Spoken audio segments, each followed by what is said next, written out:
গায়েবী সাহায্য পেতে মাত্র 2 রাত একটি আমল করুন।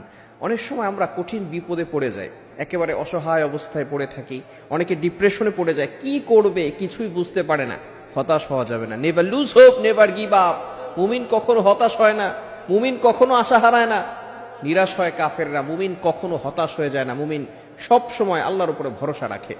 বিপদে পড়লে আল্লাহ তাআলা আমাদেরকে ফর্মুলা দিয়েছেন, টিপস দিয়েছেন। বিপদে পড়লে আমরা কি করব। আমি একটি আমলের কথা বলবো, তবে আল্লাহ তাআলা আগে কি বলছেন সেটা আগে শুনেন। আল্লাহ পাক রব্বুল আলামিন নিজেই বলে দিয়েছেন 2 নম্বর পারার 2 নম্বর পৃষ্ঠার 11 নম্বর লাইন সূরা বাকারার 153 নম্বর আয়াতে রব্বুল আলামিন বলেন, ইয়া আইয়ুহাল্লাযীনা আমানুস্তাঈনু বিস-সাবরি ওয়াস-সালাহ। রব্বুল আলামিন বলেন, হে ঈমানদারগণ, ইয়া আইয়ুহাল্লাযীনা আমানু ইস্তাঈনু বিস-সাবরি ওয়াস-সালাহ, তোমরা সালাত এবং ধৈর্যের মাধ্যমে আল্লাহর কাছে সাহায্য চাও। আমরা বিপদে পড়লেই হতাশ হয়ে যাই, এমপি মন্ত্রী মিনিস্টারের কাছে দৌড়াদৌড়ি করি। অনেক যদি আত্মীয় স্বজন থাকে যারা ধনী আছে তাদের কাছে যাই, আল্লাহর কাছে সহজে চাইতে চাই না। কিন্তু আল্লাহ পাক রব্বুল আলামিন জানিয়ে দিয়েছেন, যখনই বিপদে পড়বে তখনই সালাত এবং ধৈর্যের মাধ্যমে সাহায্য চাইতে হবে আল্লাহ তাআলার কাছে।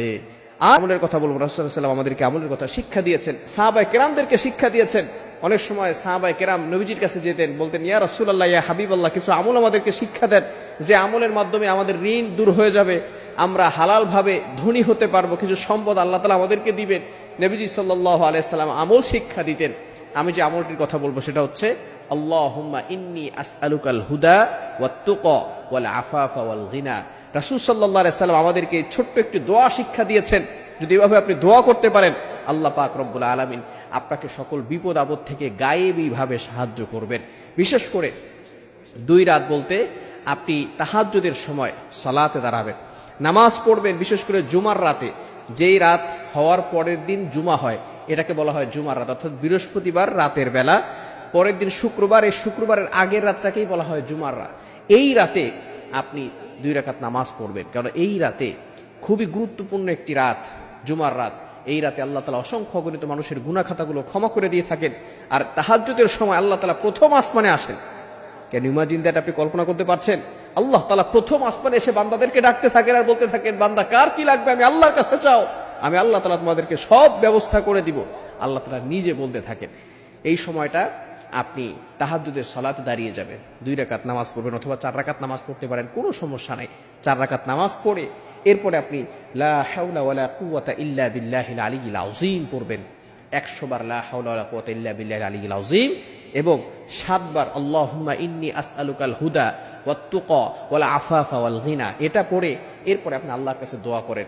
আল্লাহর কাছে বলেন, আল্লাহ, আমার অভাবে পড়ে আছি, আমার সম্পদ নাই, বিপদে পড়ে গেছি, আয় আল্লাহ বিপদ থেকে উদ্ধার করো, সম্পদের ব্যবস্থা করো, আয় আল্লাহ সঠিক পথে, হেদায়েতের পথে আমাকে পরিচালনা করো। এভাবে যদি আপনি দোয়া করতে পারেন, মাত্র 2 জুমার রাতে আপনি যদি আমলটা করতে পারেন, আল্লাহ তাআলার তরফ থেকে আপনার প্রতি সাহায্য আসবে। গায়েবী ভাবে আল্লাহ তাআলা আপনাকে সাহায্যের ব্যবস্থা করবেন। মনে রাখবেন, দুনিয়ার মানুষ দিলে শেষ হয়ে যায়, কিন্তু আল্লাহ তাআলা দিলে কখনো শেষ হয় না। আল্লাহ তাআলা দিলে আল্লাহ তাআলার ভান্ডারে কম নেই।